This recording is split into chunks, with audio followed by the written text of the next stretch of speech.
Baik, terima kasih Syuhaida dan Ismail di Angkasa Puri. Baru-baru ini Pahang merupakan antara negeri yang terjejas akibat banjir besar yang melanda di negeri ini. Namun biarpun begitu, bantuan terus diberikan tanpa henti daripada pelbagai agensi dan juga NGO. Walaupun negara melaksanakan PKP ketika ini, NGO seperti Majlis Pengakap Kelana Negeri Pahang sentiasa menghulurkan sumbangan bermula daripada banjir, pasca banjir dan juga memberi sumbangan kepada mereka yang terjejas akibat PKP yang melanda negara ketika ini. Namun mereka tidak mengabaikan SOP yang telah digariskan Majlis Keselamatan Negeri Pahang dan juga Kerajaan Negeri Pahang. Dan untuk perkembangan lanjut bersama saya ketika ini ialah pengerusi Majlis Pengakap Kelana Negeri Pahang, Encik Muhammad Asmawi Sulaiman. Apa khabar Encik Mawi? Baik, alhamdulillah. Baik, Encik Mawi, dalam tempoh PKP ini mungkin Encik Mawi boleh kongsikan peranan atau fungsi Pengakap Kelana Negeri Pahang. Okey, Assalamualaikum, salam sejahtera dan selamat pagi Malaysia.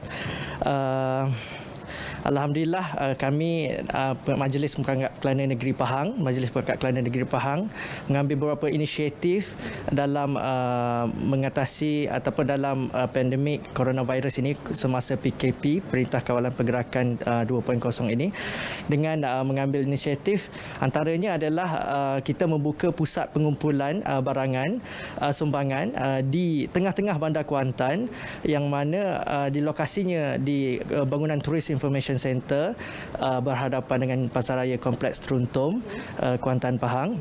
Yang mana di sini kita mengumpulkan barangan-barangan seperti keperluan, seperti contoh makanan, seperti keperluan-keperluan lain seperti pampers, susu dan sebagainya, untuk kita agihkan ataupun untuk kita salurkan kepada mereka yang memerlukan dan yang terkesan akibat wabak pandemik coronavirus ini di dalam Perintah Kawalan Pergerakan 2.0. Dan alhamdulillah setakat ini pusat pengumpulan kami ini dibuka sebenarnya sebulan lepas lagi sebelum PKP, dan insya-Allah kita cuba untuk membantu semampu yang boleh daripada sumbangan orang ramai lah.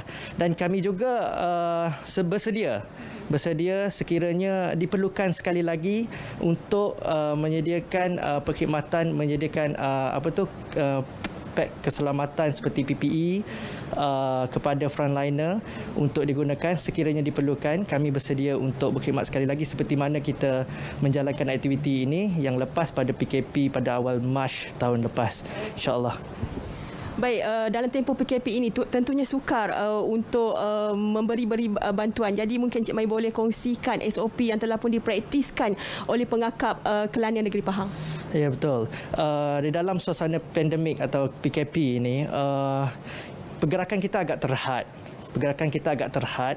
Jadi di Negeri Pahang kami agak beruntung kerana Kerajaan Negeri Pahang sangat cakna dalam NGO ataupun sukarelawan yang ingin membantu mereka di dalam pandemik atau bencana ini, dengan mereka menyediakan SOP khas bagi sukarelawan atau NGO ini untuk bergerak.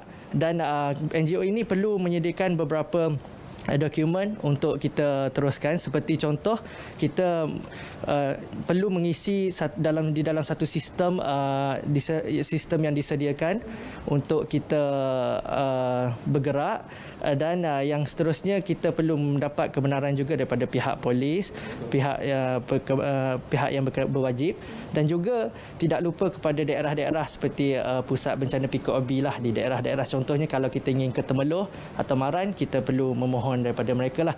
Tetapi di dalam SOP kami juga, kami mengamalkan untuk tidak terlalu kerap berjumpa dengan ataupun terlalu kerap untuk bergerak, kerana kami dengan rakan-rakan NGO di Negeri Pahang dengan silaturahim yang ada, mungkin ada yang di Temeloh, kita perlukan bantuan di Temeloh, kita hantar saja kepada mereka dan mereka akan salurkan. Itu untuk mengurangkan lagi penyebaran virus lah. Okey, saya difahamkan terdapat lambakan pakaian terpakai yang disumbangkan oleh orang ramai ketika banjir baru-baru ini. Mungkin Cik Mawi boleh kongsikan mengenai free market, konsep free market ni. Okey, baik.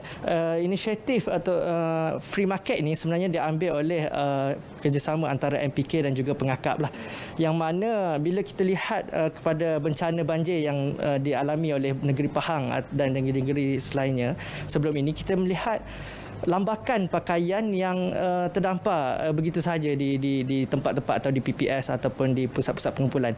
Jadi inisiatif MPK dan juga kami Majlis Pembandaran Kuantan untuk mengurangkan ataupun untuk pembaziran daripada pakaian itu dibuang yang masih elok digunakan diguna pakai untuk kita salurkan kepada mereka yang betul-betul memerlukan, seperti contoh gelandangan dan sebagainya. Jadi di sini dengan konsep ini, dengan kerjasama Majlis Pembandaran, insya-Allah kita dapat manfaatkan pakaian yang dibuang untuk kita sampaikan kepada mereka yang memerlukan, insya-Allah. Okey, baik, terima kasih Encik Mawi. Apapun wajar untuk dicontohi usaha yang dilakukan oleh Majlis Pengakap Kelana Negeri Pahang ini. Untuk itu kembali bersama Syuhaida di Angkasa Puri. Silakan.